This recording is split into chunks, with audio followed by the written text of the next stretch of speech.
Hello guys, and here is the next episode of the most interesting urban development news from around the world.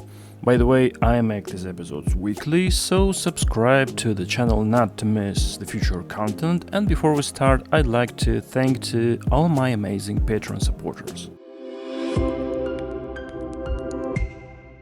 It's been a long time since we had news from Lyon, France, so here it is.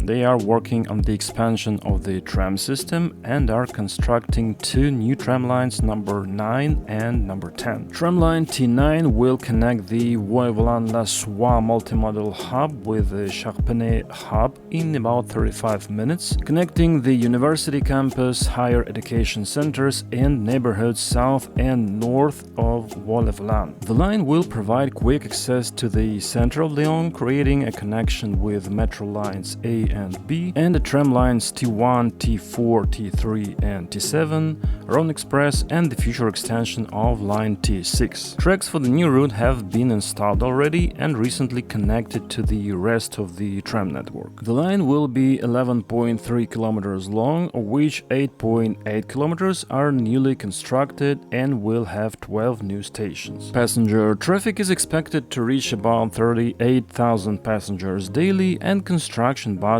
is around 290 million euros. By 2026 will also be built a new tram line T10, which will connect the Gare de Venetieux transfer, Metro D, tram T4 and others with the so-called Gerland sector as a further cross-connection with the final station at Allée-Tony-Garnier on the existing tram line T1. Investments of 250 million euros will be made in 8 km of the new line, which is expected to carry 22,000 daily passengers. And in the process of developing this route, the ring road was recently closed for several days for the construction of a bridge over the future tram tracks. This work lasted exactly 1 week, involved about 80 workers who spent 149 hours and used over 4,000 tons of concrete. On the rolling stock side, Alstom will soon begin delivering to Lyon the first of 35 7-section 44-meter Citadis trams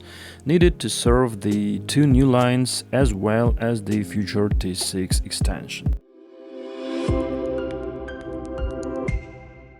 Meanwhile, in Seattle, Sound Transit launched the Linwood Link Light Rail extension. The new section is 8.5 miles long and has 4 stations. Passengers can now travel between the southern part of Snohomish County and downtown Seattle, SeaTac Airport, and more. Estimated travel time from Linwood to Westlake, which is downtown Seattle, is 28 minutes, and the line is expected to carry up to 55,000 passengers daily by 2026, which is, for example, much more than in Lyon in the previous news.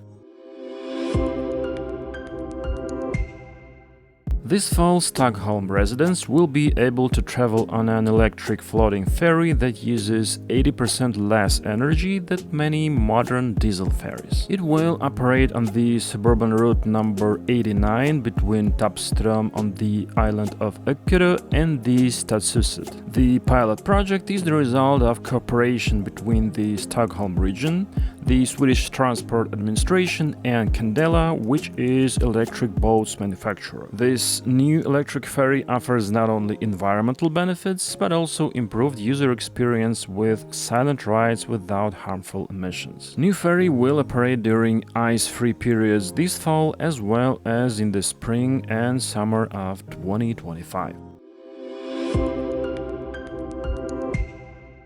Chinese company Yutong has delivered a batch of 214 electric buses to the Chilean capital Santiago. New vehicles will operate on 13 routes, which will be used by more than 280,000 people every week. The buses are equipped with security cameras, Wi-Fi, USB chargers, air conditioning, and improved accessibility for people with disabilities. They are 9 to 12 meters long and can accommodate 90 passengers passengers in the longest bus. Thanks to this upgrade, all buses in the area are now in modern standard, and the old buses remain only as a backup in case of unexpected situations. In total, as of the end of 2023, there were 5,083 electric buses in operation in Latin America, of which more than 2,000 were in Chile. By the way, a study conducted in 2023 by Centro Mario Molina, Chile, in collaboration with Zebra, showed that economic competitiveness of electric buses resulted in a total cost of ownership 32% lower than their diesel counterparts.